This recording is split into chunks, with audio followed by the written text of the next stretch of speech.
Auzubillahiminasyaitonirrajim. Bismillahirrahmanirrahim. Assalamualaikum warahmatullahi wabarakatuh.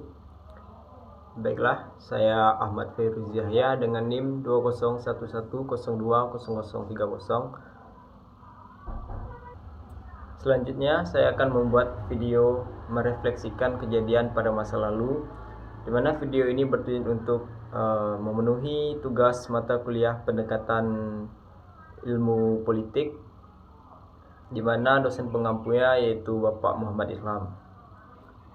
Tugas kali ini yaitu merefleksikan kejadian pada masa Khulafaur Rasyidin, Bani Abbasiyah, Bani Umayyah, serta kejadian pada masa Perang Salib yang dipimpin oleh Sultan Salahuddin Al-Ayyubi.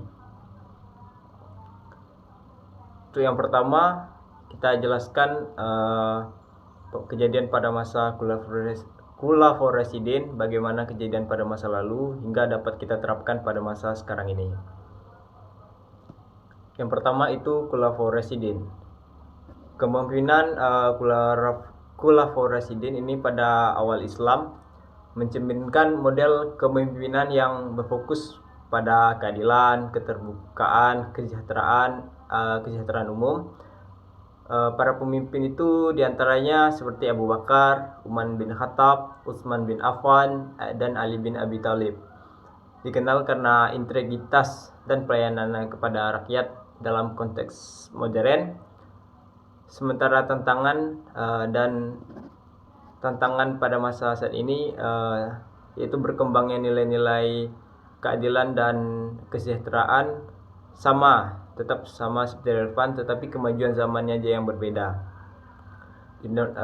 Selanjutnya itu kan partisipasi pada publik itu mengutamakan kepentingan umum dan membangun masyarakat yang dapat diambil sebagai inspirasi dari model kepemimpinan Khulafaur Rasyidin pada saat itu. Tetapi banyak juga hambatan-hambatan yang terjadi pada penerapannya, di mana itu kondisi sosial, kondisi politik, ekonomi itu sangatlah berbeda. Oleh karena itu, kepemimpinan pada masa modern ini perlu mampu menyesuaikan diri dengan dinamika apa yang terjadi pada masa lalu dan apa yang terjadi pada masa sekarang, termasuk mengelola dampak perbedaan, contohnya seperti teknologi, terus pemecahan masalah-masalah global, prinsip-prinsip etika serta moral itu juga dapat kita terapkan apa yang terjadi pada masa Khulafaur Rasyidin, serta memberikan landasan kuat bagi para pemimpin-pemimpin pada saat ini. Yang kedua itu dinasti Abbasiyah. Dinasti Abbasiyah itu pada awalnya menunjukkan dinasti Abbasiyah dijelaskan memiliki masa keemasan tersendiri, yaitu dalam ilmu pengetahuan, seni, perkembangan budaya, serta perkembangan Islam hingga sampai ke Eropa dan bahkan Afrika, itu kawasan Maghrib.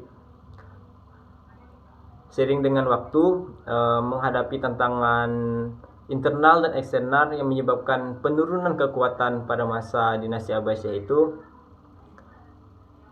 jadi sekarang pergeseran dalam hal politik, ekonomi, teknologi menjadi pemandangan yang signifikan dari perbedaan-perbedaan itu. Meskipun perbedaan itu konteksnya dapat menarik pelajaran dari kejayaan pada masa dinasti Abbasiyah, tetapi berbeda dengan apa yang terjadi pada saat ini. Sama seperti pada masa Bani Abbasiyah itu,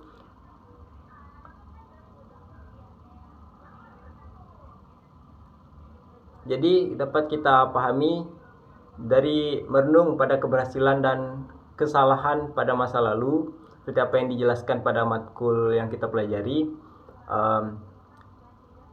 dapat membantu kita membangun masyarakat yang inovatif dan menjunjung tinggi nilai-nilai kemanusiaan. Jadi pada masa Abbasiyah itu sendiri, sistem politiknya yang sangat tidak memungkinkan untuk kita tiru, tetapi nilai-nilai politik yang ada di dalamnya itu dapat kita ambil dan kita terapkan pada masa saat ini. Yang kedua itu yaitu adalah Bani Umayyah. Pada zaman dinasti Umayyah ini, dalam sejarah Islam itu ditandai dengan ekspansi wilayah-wilayah serta kebijakan-kebijakan wilayah administratif dan pembangunan kota, seperti halnya yang terjadi di kota Damaskus, di mana perbandingannya dengan zaman sekarang itu dapat memunculkan perbedaan yang sangat signifikan dari aspek politik, sosial, teknologi, serta budaya. Jadi dinasti Umayyah ini mencerminkan era kekhalifahan awal yang berfokus pada penyatuan politik dan perluasan wilayah di era modern. Jadi sejarah Bani Umayyah ini dapat menginspirasi pendekatan yang cukup bijaksana bagi kita semua tentang pandangan kita terhadap perbedaan zaman. Jadi Abbasiyah ini sendiri merupakan periode baru tentang perkembangan Islam. Perkembangannya yang kita ketahui itu kan sampai ke wilayah Eropa, Andalusia atau Spanyol, bahkan Afrika itu pun bisa sampai ke Afrika bagian tengah, bahkan hingga ke Asia Timur sekalipun. Selanjutnya itu Perang Salib. Pada abad pertengahan itu, Perang Salib terjadi antara konflik umat Islam dan umat Kristen untuk memperebutkan tanah suci. Perbedaan konsep pemikiran geopolitik membuat tanah itu menjadi rebutan bagi umat Islam dan umat Kristen, di mana yang kita jelaskan pada mata kuliah pendekatan sejarah politik ini, yang dimana kita mereview film tentang konflik ini, yaitu dimana kepemimpinan Islam itu dipegang oleh Sultan Salahuddin Al-Ayyubi, dimana berhasil mengusir umat Kristiani yang berasal dari Eropa, dimana mereka ingin memperebutkan tanah Damaskus ini.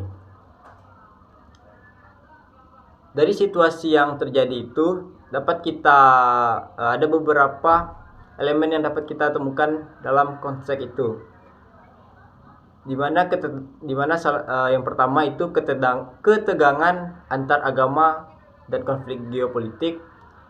Sementara Perang Salib ini didorong oleh ketidaksetujuan agama. Konflik-konflik sering terjadi melibatkan faktor-faktor politik antara kerajaan Kristiani dan kekhalifahan Islam, serta faktor-faktor ekonomi dan etnis itu sangat berpengaruh sekali. Yang paling penting itu dalam meresapi pelajaran pendekatan sejarah ilmu politik ini, di mana kita berusaha untuk mendorong pemahaman tentang lintas budaya dan toleransi dalam menanggapi konflik yang terjadi pada saat itu dengan apa yang terjadi pada saat ini. Dari pemahaman kompleksitas sejarah ini, masyarakat dapat atau kita dapat berusaha mencegah pengulangan kesalahan yang terjadi pada masa lalu dan membangun landasan perdamaian serta kerjasama global.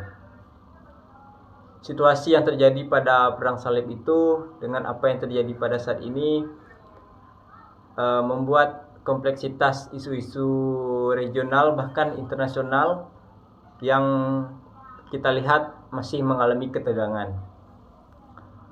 Serta untuk mendapat perdamaian itu bisa dikatakan sangat sulit dikarenakan perbedaan budaya, pemahaman, dan pengelolaan politiknya juga berbeda. Tetapi mungkin dinamika global, apa yang terjadi pada dinamika global itu kemungkinan bisa terjadi, memungkinkan perubahan itu dapat terjadi. Baiklah, mungkin itu saja yang dapat saya jelaskan tentang bagaimana kita merefleksikan kejadian pada masa lalu, pada masa kekhalifahan kejayaan Islam dengan apa yang terjadi pada saat ini, dan dalam hal kondisi politik. Jadi mungkin itu saya yang dapat saya jelaskan, lebih dan kurangnya saya mohon maaf. Wabillahi taufiq wal hidayah. Wassalamualaikum warahmatullahi wabarakatuh.